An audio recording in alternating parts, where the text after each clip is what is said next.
টাকা দিয়ে আপনি এত সুন্দর একটা প্লেসে ঘুরে আসতে পারবেন এবং এত মজা হবে যেটা নাকি আপনি অন্য কোথাও 5,000 টাকা খরচ করেও এত মজা পাবেন না। আর কোন জায়গায় যেয়ে আপনি এত মজা করতে পারবেন সেটা জানতে হলে অবশ্যই আমার ফুড ভিডিওটা দেখতে হবে। আমাদের 500 টাকার মধ্যে বাসার মধ্যে কিছু রান্না করে নিয়ে যেতাম এবং ওইখানে যে আমরা কিছু রান্না করতাম। তো এখানে আমাদের গরু মাংসটা আনা হয়েছে আর ডাল রান্না করা হয়েছে, আর ওইখানে যে আমরা মাছ কিনে মাছ রান্না করছি সেগুলোর ভিডিওটাও আপনাদের দেখাবো।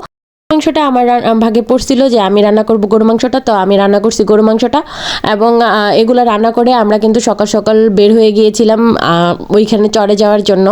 আর মানে চরটা জাস্ট এতটা সুন্দর, আপনারা দেখলেই মানে মনোমুগ্ধকর হয়ে যাবেন চরটা দেখলে। আর আমরা যে এত মজা করছি, বাড়ি থেকে নেমে আমরা বৈদ্যবাজার পৌঁছে গিয়েছিলাম এবং ওইখান থেকে আমরা নৌকা করে যাব। তো নৌকা ভাড়া করছিল সবাই মিলে, আর ওনারা নৌকা ভাড়া করছিল আর আমরা কখন যাব সেই আশা করতেছিলাম যে কখন নৌকাতে উঠবো। তো ফাইনালি আমরা নৌকাতে উঠে গেলাম এবং এই যে আমাদের জনগণ গোষ্ঠী, আমরা কিন্তু অনেকজন গেছিলাম, সবার কিন্তু ভিডিওটা দিইনি কারণ নিষেধ আছে, বুঝতেই তো পারতেছেন।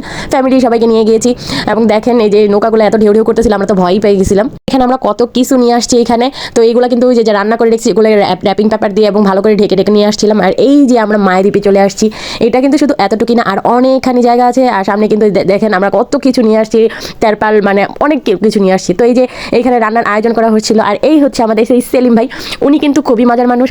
উনি মাছটা রান্না করতেছিল, মানে মাছটা ভাজতেছিল। আমাদের যেই ভাবিরা ওনারা কিন্তু মাছটা কুটে দিয়েছিল এবং উনি ওইখানে ভাজতেছিল। তো এখানে আমরা বলতেছিলাম তেলটা একটু বেশি রাখেন কারণ আমাদের তেলটা ভালো লাগে ইলিশ মাছের সাথে। এবং এই দেখেন চিংড়ি মাছ, এই চিংড়ি মাছগুলো কিন্তু খুবই টেস্টি হয়েছিল যখন নাকি ভাজা হয়েছিল। আর এই দেখেন কত বড় বড় চিংড়িগুলা, আমরা কিন্তু ওইখান থেকে বোদ্দাবাজার থেকে কিনে নিয়েছিলাম এগুলা।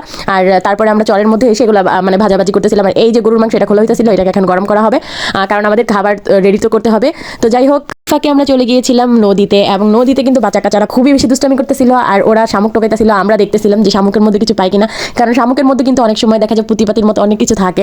তো ওইগুলো আমরা খুঁজতেছিলাম যে দেখি কিছু থাকে কিনা। আর বাচ্চা কাচ্চারাও চিলাচিলি করতেছিল, ওরাও দেখবে, কারণ ওরা এগুলো টোকায় নিয়ে আসতেছিল। আর আমরা কিন্তু খুবই মজা করতেছিলাম। ওই দেখেন সব জনগণ কি দুষ্টামি যে করতেছে। ওদের কিন্তু আরও অনেক মানে বাচ্চা কাচ্চারা আছে, ওদের ভিডিওটা তো আমার তেমনভাবে নেওয়াই হয়নি। আর সামনে কিছু কিছু ভিডিও ক্লিপ রিলসে শেয়ার করবো, এগুলো আপনারা দেখতে পারবেন। কিন্তু আমরা আফসোস আমরা তেমন কোনো কিছুই কিন্তু এখান থেকে পাইনি। তো যাই হোক, তারপরে কিন্তু এই দেখেন কি সুন্দর একটা মানে নদীর চর, মনে হইতেছিল আমরা কক্সবাজার চলে আসছি, এত সুন্দর মানে এই পানিগুলা। আর খুবই পরিষ্কার ছিল, এখানে গোসল করেও খুবই মজা। কিন্তু আমরা আফসোস আমরা কাপড় চোপড় নিয়ে যাই না, যে কারণে গোসল করতে পাইনি। আপনারা কিন্তু কাপড় চোপড় নিয়ে যাবেন, তাহলে আপনারা গোসল করে আসতে পারবেন। কিন্তু যেই ছেলেরা গিয়েছে আমাদের সাথে, ওরা কিন্তু খুবই মজা করছে এবং ইচ্ছা মতো ডুবাইছে। আর আমাদের কাছে এই যে এই প্যাক মানে পারানো, তো এইগুলো আমরা কিন্তু পারাইছি, এর বেশি কিছু আমরা কিন্তু করতে পারিনি। তো এখানে যে জাস্ট একটু প্যাক পারাইছি এবং সামান্য একটু ভিডিও। এই ভিডিওটার মধ্যে কিন্তু দেখা যাচ্ছে যে সমুদ্রটা কত বেশি সুন্দর আর কত বড়। তো এই দেখেন এইখানে যে আমার এত বেশি ভালো লাগতেছিল, মানে এরকম প্লেস মনে হয় না আমি কোথাও পাইছি, এত সুন্দর একটা জায়গা। আপনারাও চাইলে কিন্তু এখানে পিকনিক করতে পারেন। আপনারা তো দেখতেই পারতেছেন যে জায়গাটা কত বেশি সুন্দর, কারণ এই জায়গাটা মানে একবার মনোমুগ্ধকর। আপনারা না দেখলে বুঝতে পারবেন না যে এই জায়গাটা কত বেশি সুন্দর লাগে সামনাসামনি দেখতে।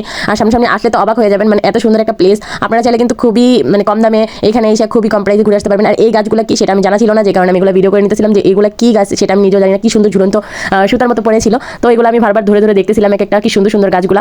আমরা সবাই মিলে একসাথে খেয়ে নিয়েছি এবং খাওয়ার দাওয়ার পরে আমরা আবার ঘুরতে চলে। গ্রামের মানুষরা এই যে গোবরগুলো এগুলো ছোটো ছোটো করে বিছায় রাখছে, এগুলো দেখলে কিন্তু ওনারা রান্না বান্না করে। এবং এই দেখেন গ্রাম সাইডের যে জায়গাগুলো কি সুন্দর লাগতেছে এবং এখানে অনেকেই থাকে। আর ওই যে একজন ওইগুলাকে কি জানি বলে, খ্যার না কি জানি, ওইগুলাকে পাড়া। এগুলো কিন্তু আমরা যখন গ্রামের বাড়ি যাই তখনই কিন্তু দেখতে পাই, এছাড়া কিন্তু আমরা দেখতে পাই না এখন। আর ওইটা বলতে গেলে গ্রামের একটা বাড়ির মতো ছিল। এই যে দেখেন পুরা গ্রামের বাড়ি বলতে গেলে। এখানে দেখেন চরের। আমরা যখন অনেকটা দূরে চলে গিয়েছিলাম তখন দেখতেছিলাম যে কিছু মহিলারা ঠিক এভাবে এগুলা কুলা দিয়ে কি জানি করতেছিল। আর সন্ধ্যা সন্ধ্যা হয়ে গিয়েছিল, যে কারণে আমাদের রওনা দেওয়ার সময় হয়ে গেছে এবং আমরা এই সময় রওনা দিয়ে দিয়েছিলাম যাওয়ার জন্য, বাসায় যাওয়ার জন্য। তো আজকের ব্লগ এই পর্যন্তই। আপনাদের কেমন লাগছে অবশ্যই সবাই কমেন্ট করে জানাবেন। যারা যারা ফুল ভিডিওটা দেখছেন তারা কিন্তু অবশ্যই কমেন্ট করবেন। আজকের জন্য ধন্যবাদ। এরকম ভিডিও দেখতে অবশ্যই পাশে থাকুন।